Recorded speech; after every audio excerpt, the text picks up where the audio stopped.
2008 3175 acre நிலத்தை எடுத்தாங்க. நிலம் விவசாயம் எல்லாமே விவசாய குடும்பங்கள். ஒவ்வொருத்தரும் 10 ஏக்கர் 20 ஏக்கர் 30 ஏக்கர். நான் 23 ஏக்கர் வித்திருக்கேன்.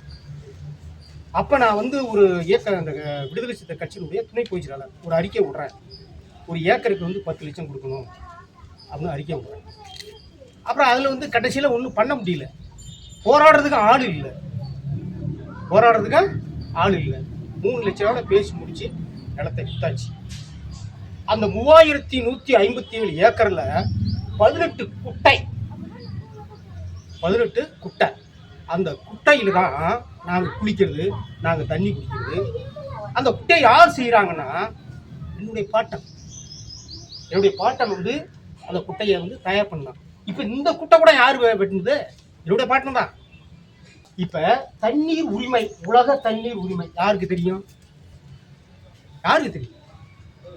என் பாட்டனுக்கு அனுபவத்தில் இருந்த காரணத்தினால தான் உனக்கு அந்த உணர்வு வருது. இதை பாதுகாக்கணும், நிலத்தை பாதுகாக்கணும் அப்படிங்கிற உரிமை வருது. இந்த உரிமை யாருக்கு வருது? நமக்கு தான் வருது. நம்மளுடைய பாட்டன் உழைத்த உழைப்பின் அடிப்படையில் தான் இன்னைக்கு இந்த நாடு சிறப்பாக இருக்கு. இதை அறிஞர்கள் சொன்னார்கள். அதை நாம் உள்வாங்கினோம்னா இல்லை. போராடுற தலைவர்கள் எல்லாத்தையும் மண்ணக்க வர வச்சுட்டோம். நீங்க தம்பி ஆவேசமா அந்த நிலத்தை ரியல் எஸ்டேட்டை பத்தி பேசுறாரு. உலக நாடு முழுக்க இன்னைக்கு அதான் நடந்துகிட்டு இருக்கு. நிலத்தை எல்லாத்தையும் பறிச்சிட்டான், முடிஞ்சு போச்சு. இன்னைக்கு பிஜேபி என்ன பண்ணிக்கிட்டு இருக்கு? நீங்க பொதுவாகவே நம்ம பேசுவோம். அரசியலும் பேசிட்டாங்க, வேற வழியே இல்லை. தண்ணீருக்காக நம்ம தமிழ்நாடு போராடிக்கிட்டு இருக்கோம். யாருக்கிட்ட? கர்நாடகாவில் தண்ணி விட்டானா? இல்லை. இன்னைக்கு எல்லாமே போராட்டம் தான் வந்துட்டு போகுது. ஆனா இறுதியா நிக்க போறது எதுலன்னா தண்ணி போராட்டம் தான் நிக்க போறோம். அடுத்தது மத போராட்டம். இப்ப யுத்தி கையாளிட்டு இருக்கான்.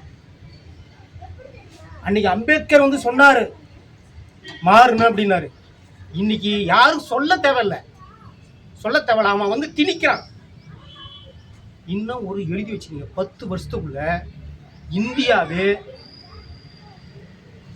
கையில் இருப்பாங்க, மாறும். அது எந்த தலைவரும் தேவையில்லை, இயல்பாகவே மாறப்போகுது. அந்த சூழல் வரும்போதுதான் இந்த நாட்டினுடைய நிலைப்பாடு எப்படி இருக்கும் அப்படின்னு நம்ம பார்க்கணும். பாட்ட அந்த காலத்துல எப்படி வாழ்ந்தானோ அந்த நிலைப்பாடு வரும். எப்படி வர போறான்? அந்த இது வருமா? அந்த ஒடுக்குமுறை வருமா? ஒடுக்குமுறை வராது, தீண்டாமே வராது. எல்லாமே அழிஞ்சு போய் ஒரு யுத்தியை கையாளுவோம், ஒரு புதிய மனிதனா வெளியே வருவோம். இதுதான் மாறும். இன்னைக்கு ஒவ்வொரு போராட்டத்தையும் நம்மளுடைய பாட்டன் தான் எடுத்திருக்காங்க. அந்த வரலாறுலாம் மறைக்கப்பட்டுடுச்சு. இதெல்லாம் நம்ம ஒன்னொன்னா இந்த மாதிரி தம்பி ஆவேசப்படுறாருனாக்கா அந்த ஆவேசத்துக்கான ஒரு யுத்தியை கையாளணும், அந்த திறமையை உருவாக்கணும். நாடு முழுக்க இன்னைக்கு என்கேஜ் ரோடு முழுக்க ரியல் எஸ்டேட் ஆயிடுச்சு. யுத்தத்தை கையிலிடு, அதுக்கான ஒரு 10 பேர்த்த உருவாக்குறது தான் தயார். அப்படிதானே செஞ்சாரு தமிழரசன். நடந்தே போவார், நடந்தே வருவார்.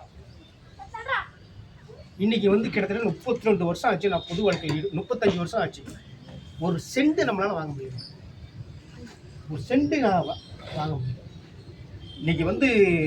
இன்னைக்கு இதை என்னதான் அதான் சொல்றேன். என்னுடைய கட்சியில் இருக்கிறவர்களே ஆய்வு பண்றான். ஒரு 2 வருஷத்துக்கு முன்னாடி ஆய்வு பண்ண சொல்லி என்னுடைய பொருளாதாரம், என்னுடைய அக்கௌண்ட் உள்பட எல்லாத்தையும் ஆய்வு பண்றான். ஜீரோவில் இருக்கு.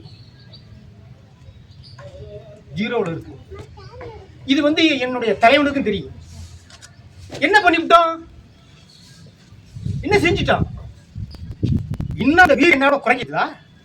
போராட்ட காலத்தில் நிக்கிறது நான் தான் நிக்கிறேன். நீ வேஷம் போடுறவங்களை தான் உருவாகிறானே தவிர போராட்ட காலத்தில் நிக்கிறதுக்கு தயார் இல்லை. சம்பாதிக்கிறது தான் தயாரா இருக்கானே தவிர இந்த மாதிரியான யுத்தியை கையாளுறதுக்கு சொன்னாலும் ஏத்துக்க மாட்டாங்க. இவனுக்கு ஒரு வேலை, பேசுறான இப்படிதான் பாக்குறாங்க. இப்படிதான் உங்களுடைய பார்வை போயிட்டு. ஒரு கட்டமைப்பு வலுவாயிடுச்சு. வலுவான பிறகு அந்த யுத்தியை கையாளணும். அதுதான் திறமை. ஒரு அச்சீவ்மெண்ட் உருவாக்கம். இதை சொன்னா லூசு போ பைத்தியக்காரனை வந்து நேரத்தில் பேசுறான். இந்த மாதிரி எல்லாம் போயிட்டு இருக்கு. தண்ணீருக்கான போராட்டமும் நம்ம கையில தான் இருக்கு. மதத்துக்கான போராட்டமும் நம்ம கையில தான் இருக்குது. சாதிக்கான போராட்டமும் நம்ம கையில தான் இருக்கு. அதுக்கான நபர்களை நாம் உருவாக்குவதற்கு தயாராகணும். சுடுகாடுன்னு இன்னைக்கு வந்து யுத்திய மாத்திரம். அம்பேத்கர் விடுதி பேர மாத்திரம், வீர செங்கோலன் விடுதி பேர மாத்திரம். அதுல என்ன மாற்றம்? அதுல என்ன மாற்றம் இருக்கு? அங்க நடக்கக்கூடிய நிகழ்வுகள் அநீதிகள் அப்படியேதான் இருக்கு. மாற்றம் அல்ல, பேரை மட்டும் தான் நீ மாற்றம். இதுக்கு சட்டமன்றத்தில் போராடுறான் குரல் கொடுக்கறான், நன்றி சொல்றான். இதையும் நான் அம்பலப்படுத்திட்டேன். இதெல்லாம் நம்ம வந்து பார்க்கணுங்க, இயல்பாவே பார்க்கணும். நீங்களா படிக்கக்கூடியவங்க, நீங்களாம் வந்து சிந்திக்கக்கூடியவங்க படிக்கணும்னா இதெல்லாம் வந்து கிட்டத்தட்ட வந்து 200 புக்கு 300 புக்கு தமிழரசு புக்கை படித்தவன். அதெல்லாம் தூக்கி வீசிவிட்டேன். நடைமுறையில் தான் இப்போ நான் வந்துகிட்டு இருக்கேன். ஒவ்வொன்றும் பார்க்கும்போது போராளிகளுடைய யூகம், யுத்தி, செயல்பாடுகள் என்ன அப்படிங்கிறது இப்போதான் சிந்திக்கிறோம், இப்போதான் பார்க்குறோம். இதெல்லாம் நான் படிச்சுட்டு வந்து சொல்லல, இது இயல்பாகவே பார்க்குறேன், இயல்பாகவே பேசுகிறோம். நீ பேசுறது, தம்பி பேசுறது, அவரு பேசுறது இப்படிதான் நம்ம பார்க்குறோம். பெரியாரும் நம்ம பற்றி சொல்லிட்டு தான் இருக்கிறோம். பெரியார் ஒரு யுத்தியை கையாண்டாரு, அது நடைமுறைக்கு வரல. என்னது தனி சுடுகாடுக்காக எங்கேயாவது குரல் கொடுத்துருக்காரா? தனி சுடுகாட்டுக்காக எங்கேயாவது தனி போராட்டம் அறிவிச்சிருக்காரா? சொல்லுங்க. வரலாறு எழுதிருக்கா? தீண்டாமை ஒளின்னு தான் சொல்லிருக்காரு. இத சொன்னா பைத்தியக்காரன். இயல்பாவே நீங்க பாருங்க, உங்க புக்க அம்பேத்கர் பெரியாருடைய வரலாற்று ரீதியா அந்த புக்கை எடுத்து புரட்டி பாருங்க. போராட்ட களம் அத்தனையுமே புரட்டி பாருங்க. தனி சுடுகாட்டுக்காக எங்கேயாவது போராட்டம் நடத்திருக்காங்க, இதை நம்ம பார்க்கணும். தீண்டாமை ஒளின்னு தான் சொல்லியிருக்காரு. அதுக்கான யுத்திய கைவிட்டார். நீங்க அம்பேத்கர் பத்தி பல விதத்தில் நீ பார்க்கலாம், பல விதத்தில் நீ புரட்டி பார்க்கலாம்.